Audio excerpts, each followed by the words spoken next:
Welcome to the Global Businesswomen's Pod, brought to you by the Greater Houston Women's Chamber of Commerce. I am Susan Dyson and proud to be the CEO, President, and founder of the Chamber. Please join us for this empowering podcast every Thursday at 6 p.m. Hi, Pearl. Welcome to the podcast. Thank you so much, Anna. I'm so happy to be here. Yeah, so let me just share with everybody what Pearl does. Pearl is currently the Director of Technical Domains and University Relations, responsible for Schlumberger's strategic development of the global technical community and university collaboration. So this is a big responsibility for a global company. Yes, I'm so honored and privileged to be able to be in this role, to be able to touch so many people at now Schlumberger has rebranded SLB, and we've got a lot of technical folks that I run our corporate programs for their recognition, development, and strategic directions that we have for this group. Great. So, Pearl, you and I had a chance to meet at a Women in Tech conference, which was a lot of fun. We could talk about that in a little bit. But one of the things I wanted to start off with is that I've noticed that SLB has recently rebranded. So can you share the reasons why and what your organization was targeting as a key outcome for this new brand? Because that's a big step for any company to kind of go through that. It was a big splash. There was a lot of work that went behind it. And in fact, I wasn't a part of the actual rebranding definition, but as an employee and a part of our SLB leadership, it's just been great, the change, because Schlumberger was known heavily, of course, as an oilfield services organization. We are the biggest service company for companies like ExxonMobil and BP and Shell. Those are our customers. And of course, with the importance of the energy transition and decarbonization, we actually have a lot of competencies and skills that can be applied not just for oil and gas, but beyond. So the rebranding, what's great about it, it's the short words around it is that SLB is a global technology company is driving energy innovation for a balanced planet. And what's great about this new brand is us being a global technology company is who we were in the past too. It's not a big change of our identity. It's maybe a change externally of how we are seen in our identity. But in reality, we've been that for 90 years, close to 100 years, driving technology for different energy needs. And, in the past, it was heavily focused on oil and gas. We will still continue to do that. But the strategy is really around driving energy innovation to accelerate the energy transition, which is exactly what we need for our planet. So I'm really excited about it. It's very timely, but it's also very accurate of who we are. We're not trying to change who we are. And what I think is fantastic about that is because it highlights a couple of things. One, the fact that, technology is such a huge component to any organization out there. But a lot of times technology is almost treated as if it was a utility and kind of like back office operation. Right. But meanwhile, it's like the lifeline, the bloodline of a company. And that's exactly what SLB has done, which is fantastic. I also love the connection of having a balanced planet. That's such a powerful statement to be able to say something like that. It really is. No, the reaction has been fantastic. It happened late last year, the rebranding announcement, let's say, to the market. But at the same time, it was an announcement to our employees. And the reactions internally have been fantastic because, again, it feels correct. It feels like we're not trying to change our identity of what we do. However, we are driving cultural changes towards the focus and the priorities on the energy transition, the decarbonization, the things that we need for our future with respect to the balanced planet. So it's really been great, both externally and internally, for attracting and retaining talent, let's say. And that's the key, right? Because if you think about it, a lot of times the association, and I'm not sure why, but the association with oil and gas is always viewed as, oh, it's, it's volatile. It's not, it's a dirty business, right? Like, to be aligned with something like that. Right. But the reality of the situation is it's quite the opposite. You want to be able to kind of flip the switch somewhat and focus on the technology component so that you can, attract talent. Let me ask, in your role as the director of technical domains and university relations, what is your key focus and why is the SLB rebranding so important? I have a super small corporate team. I'm not in charge of recruiting or talent acquisition. However, the corporate programs that I design and run and operate and adapt are focused on the 15,000 technical profiles that we have in the organization. I run community programs that have the technical communities engage and thrive on technical topics that they're interested in. I run the recognition and rewards programs for our technical career ladder, and also help guide and be a part of the leadership discussions, let's just say, on development directions. Like, what types of technical profiles do we want in the future? How do we want to develop the ones that we still have in our organization with all their history and experience? And how are they going to continue to grow to bring value to the organization going forward? As well as, how do we attract the ones that we want and maybe missing competencies that we have? So it's a great role to look system-wide across our organization, as well as making sure that we're focusing on the power of diversity. Previously, even known as Schlumberger, that was one of our most powerful elements, is that we hire globally. We hire everywhere we work. We work in, 80 or 90 countries. We have tons of nationalities. And it's always been a power of our organization being so diverse and so global. So leveraging the power by our diversity, we're heavily focused on our culture going forward of inclusion. So this is, in our technical community, is a big focus around my role as well these past few years.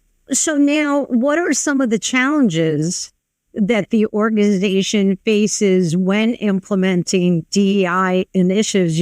We're talking about the importance of DEI in the talent acquisition and also the development component.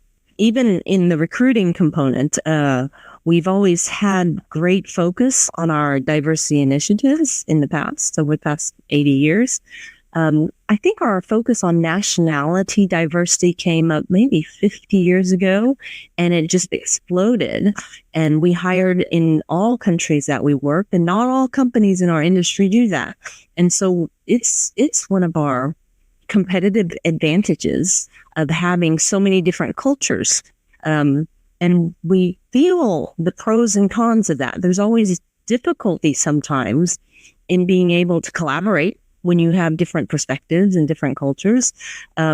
We've also focused on gender balance over the past 20 plus years. And I think this is somewhere we still see we have room to grow. And this is where, Anna, you and I met at this Women in Tech. It was so fantastic because as we look at the number of women coming up through universities, getting their degrees in STEM, it's still not at equity at all. Many studies have shown it starts as early as elementary or middle school in terms of interesting girls to want to study in these technical degrees. So when I've been looking at DEI initiatives,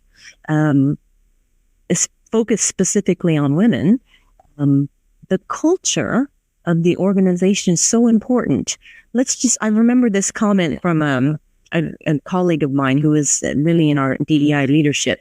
And she said once, we really want to make sure that we're driving change through understanding rather than through KPOs or objectives instead of metrics. Of course, you want to watch your metrics, but you don't want to drive behaviors just on numbers. And so I would say the past 3 to 5 years, we've been focused more on culture, on leadership, and how we're adapting individuals' behaviors to become advocates and allies for all people who are potentially different or underrepresented in the organization's culture.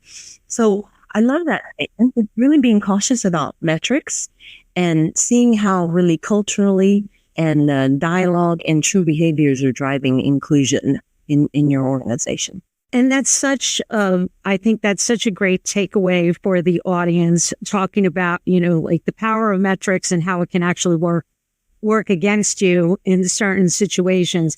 I had a gentleman once say to me, and God, if he only knew how often I quote him, because he said, Anna, what are you trying to accomplish? Are you trying to get to like 50-50, equal balance? Why this obsession with having this equality? What if women are just not interested in, being in tech? And my response to that was always, well, no, it's like we're trying to create an equal playing field, right? So it's not, because you see students graduating and you see that there's an interest in STEM.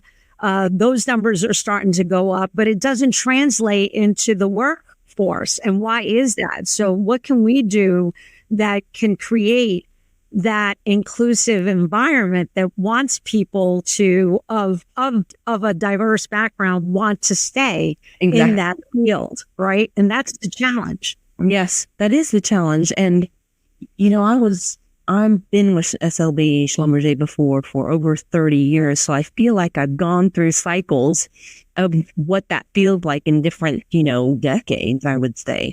And, this word of inclusion is fairly new.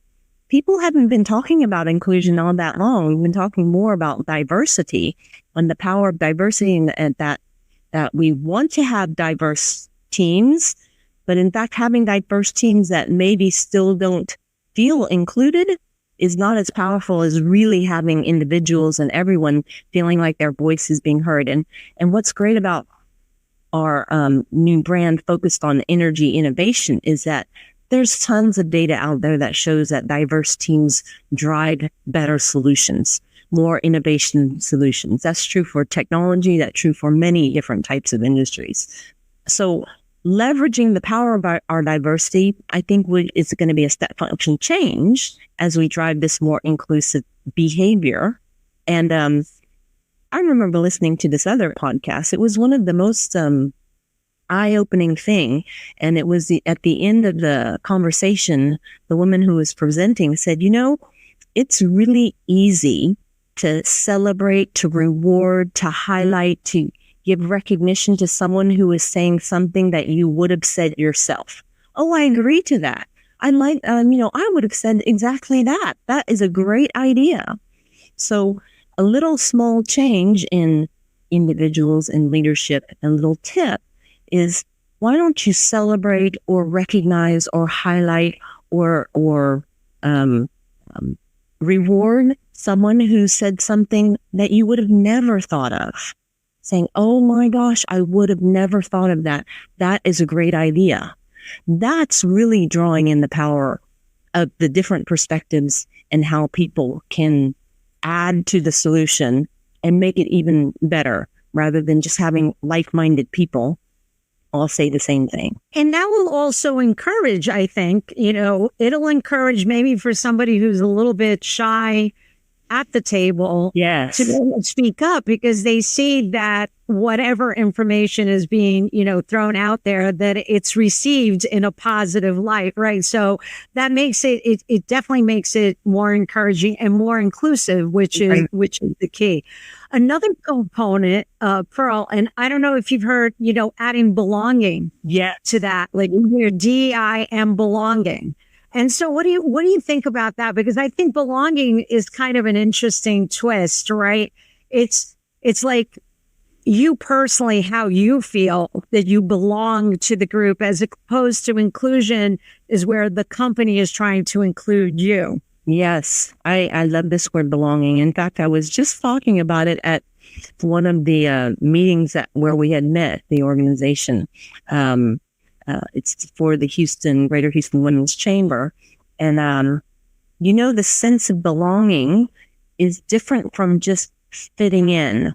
You hear a lot of people saying, oh, I'm trying to fit in and I'm trying to act like the company expects me to act. And I'm putting on this, persona that I think my peers and leadership want to hear versus just being who I am. And authenticity is really often linked to authenticity as well. So the sense of belonging is where you're like, I don't have to change who I am to feel like I fit in. That was this kind of statement that I remember hearing. And as a Chinese American girl growing up in suburbs of Houston, which was primarily white, and then moving to places like France, which in the organization that I was working for weren't too thrilled to have Americans join the French culture there. And then at one point moving to Malaysia, and I was often seen as my French husband's local Malaysian girlfriend rather than the professional person coming from America or my background as a mechanical engineer. I was realizing not that long ago that I've never been in the majority of any organization or any place, even as a student in mechanical engineering. I was always seen as, just the few % of women. And this sense of belonging is foreign to me, let's say. I think I've always had to adapt to try to fit in to be able to succeed. And lately, now that I'm older and have lived many more years than I did before, I'm starting to really realize being my authentic self is the best for me, and finding space where I really do feel like I belong without having to change who I am has been wonderful. It's been a great experience. So finding spots like this is really based on the culture of the people around you. It's hard to define. Right. It's really hard to define. I could so relate, Pearl, to what you're describing, because I grew up on the Lower East Side of New York, immigrant parents. I'm first generation in this country, Italian immigrants. And I grew up in a neighborhood that was, we had, Asian people, African-American people, Hispanic people. I mean, we had people from all over the world. And so I went to NYU and I, then started working. I never understood diversity, right? Like, to me, that was the norm, right? Because that's how we grew up. And being like one of two students that graduated in computer science and mathematics, I was like, okay, like it didn't click with me. Like, you're different or you don't belong. Right. It's like you had to adapt to whatever was happening around you, which is always like fascinating. It is. That becomes your norm. Exactly. Our norm of becoming adaptable. It's a great skill, but you don't realize that you're adapting because you don't actually feel like you belong or you don't fit in. You're changing a bit. You're a chameleon to succeed in the environment that you're in. And maybe we should be pushing ourselves to not have people be chameleons and just try to be open to. And it's hard because sometimes you don't understand the perspective of the other person or the cultural background that's making them behave in a way that you're not used to. And maybe it causes discomfort, but having that open mind saying, okay, where are they coming from? What is their intent, et cetera, et cetera. It's really a very intentional self-awareness skill to develop.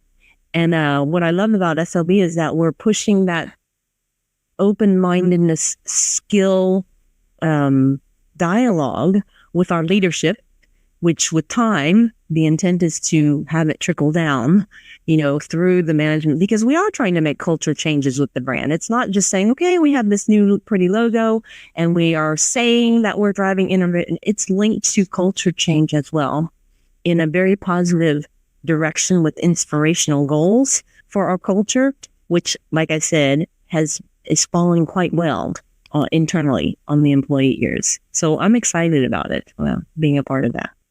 Yeah. So this kind of brings us to our last question. How can organizations create a more inclusive and equitable environment? All of these things I was talking about, I'm learning from being with SLB and being open-minded and discussing. I really think it's one of the greatest things. Well, you have to get leadership engaged. You have to get your leadership. It comes from the top. Unfortunately, we feel like, you want things to bubble up, bottoms up, and you have to have both sides coming. But without leadership driving a cultural change, I don't think it's possible. So seeding advocates and allies who really get it. Everyone is on a continuum. I've heard of this word, the advocacy continuum, of becoming more and more aware of understanding.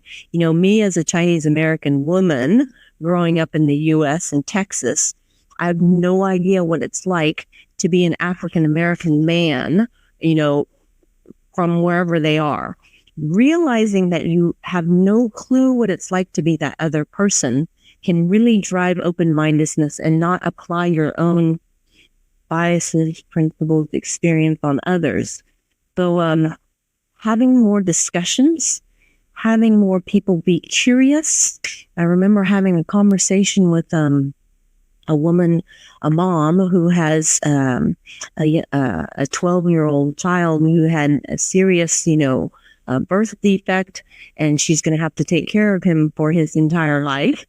Often we don't learn that stuff about people around us. And so being curious and asking questions to see what it's like to be that other person, I think is a great first step. Something super small, saying, be curious and see what it's like for you have a colleague who's in a wheelchair. What is it, what challenges do they have, and how can you support them? How can you support another woman in the organization or somebody who is struggling in the organization? There's generational biases, if they're older or younger, implication stereotypes, etc. So there's so many lenses. That's just asking questions and being curious and having leadership support for cultural inclusion, I think, are two huge factors to focus on. Well, Pearl, thank you so much. This has been fantastic. I enjoyed our conversation. If you were going to leave the audience with a power word, what word would you leave them with? I think for the broad audience, it would be self-awareness, understanding how you're thinking, what you're thinking, what's influencing what you're thinking, what's influencing what you're feeling. It's a lot around EQ, but I think the first step is self-awareness and being brutally objective about yourself, both positive and negative, and keeping that as calibrated as possible so you can interact with others around you in the most authentic way that you can. Excellent. Thank you so much, Pearl. Thank you, Anna. Great to be here. Thank you so much for joining us. We will see you again next Thursday at 6 p.m. For more information about the Chamber and our podcast, please visit us at GHWCC.org.